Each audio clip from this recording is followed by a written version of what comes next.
of the American Medical Association is MD-directed treatments. This means you go to a medical doctor, an MD, he gives you a treatment and you die from it. According to the United States Department of Health and Human Services, 15,000 Medicare patients a month are killed by MD treatment, and nobody goes to jail. A handful of terrorists fly 2 planes into the Twin Towers. 3,500 people die, and we go to war. But 15,000 people a month are killed Pay attention, by people. medical doctor treatments, and we don't bat an eyelash.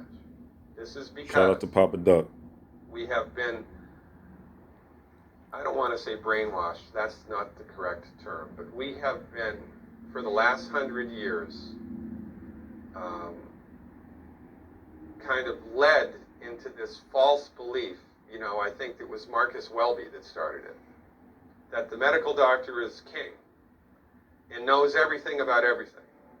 And really, you need to just shut up and follow your medical doctor's advice. Most people in the United States have no idea at all of the history of the evolution of medicine in the United States.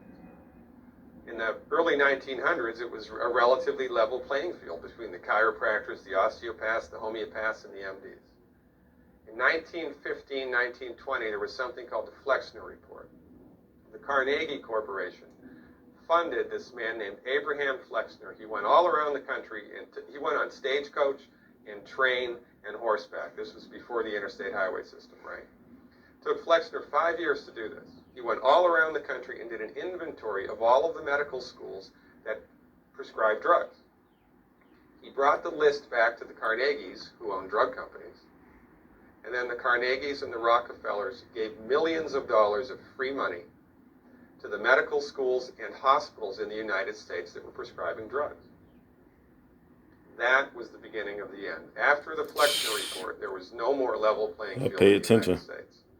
And the MDs started a juggernaut that's taken off. Most people in the United States think that the predominant medicine here, MD-directed pharmaceutical medicine, we think that those guys are top dog because their therapeutics are better than the homeopaths or the naturopaths or the chiropractors. It's not.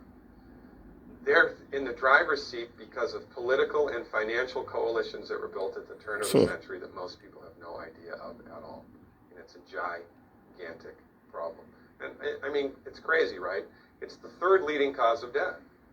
And yet, when the government makes noise about messing with people's insurance, everybody freaks out. And that's a whole other thing to talk about, isn't it? Because what